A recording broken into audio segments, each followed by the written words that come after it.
chat on the phone about the job, haven't we? Yeah. Okay. What I'll do, I've got a application form. If you'd like to just make your way through this application form, this is basically to match you up with the right jobs. So if a job comes up in your area, I do go out and see the clients as well. I get some job details from them and then match them with the, the right cleaner, the right client. So for example, if you have any allergies to pets, then I won't put you in a house with pets. Right. So if you could just make your way through this form, it's just filling in everything on the front, including your contact details, Okay. signing at the bottom. On the second page, again, just working through that, signing at the bottom. On the third page, if you could just, do you have references? I don't. No, I haven't actually worked before. Okay. So if you could, have you got anybody that can give you a character reference or anything like that? Yeah, Yeah. I can do that. Okay, well we normally ask for written references, so if you can contact them and ask them to do a written reference, that would be great. Just saying, how reliable you are and you're a bit about your honesty and how long they've known you and that sort of thing. Just like vouch for me. But until then, if you could just put the names, addresses and contact details in, Right, because if any work comes up in your area, at least we can contact them to get you started quick, but we do need written references if possible. Okay. Pop your nationality in that box there, and also just tick off what days and times you can work and then read, sign, print and date. Okay. Okay. But while you're doing that, I know I did explain a little bit to you on the phone. Okay.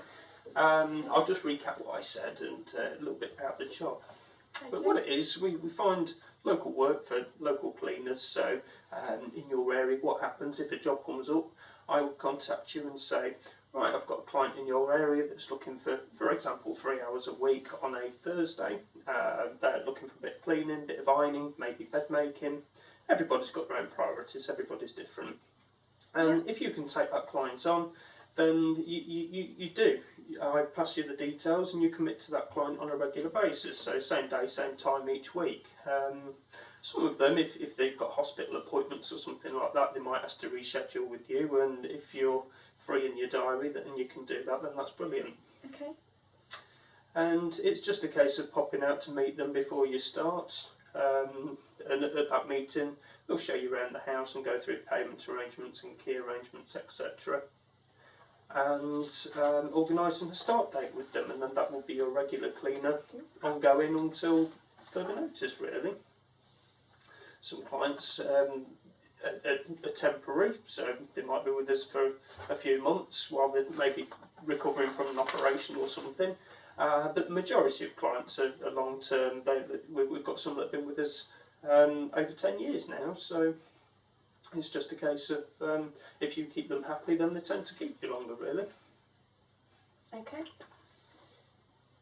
Is there any questions that you have at the moment? Anything that you want to ask? How do I get paid? Like, do you pay me or? You're paid, because you're self-employed, you get paid by either cash or cheque at the end of each shift by the client. Okay. Okay. If, for example, you're doing a Monday, a Wednesday and a Friday for a client, then they might pay you on the Friday as opposed to at the end of each shift. Okay. Okay. That's brilliant. I'll just whip through this quickly with you. Okay. Okay, so I noticed you've got children there. Would that be a problem during school holidays, or if they're off sick from school?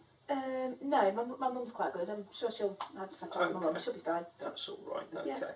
Yeah. In the event that they are off sick, or just try and speak to your client, and if your client wants cover, then get in touch with me as soon as possible, and I'll try and get something sorted for you. But the clients do tend to nick somebody. Okay. Thank you. You don't have transport? No, there's quite a few buses though. I can always catch a bus. That's fine. Would you have a push bike? I don't know. Because sometimes if you go somewhere on a bike, you can get there a bit quicker. Right.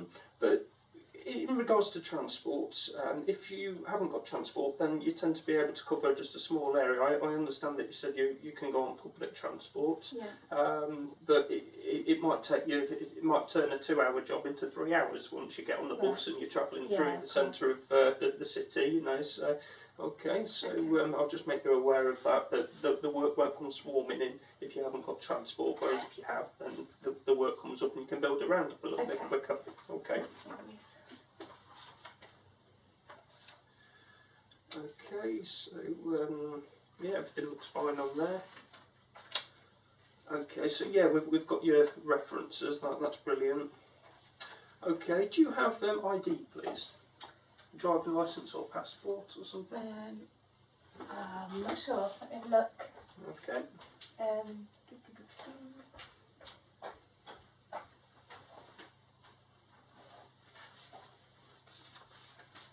don't have driving licence, but I've got passport. Okay, that's great. What I want to do is just take your passport number. Okay. Okay, and I'll put that on this third form.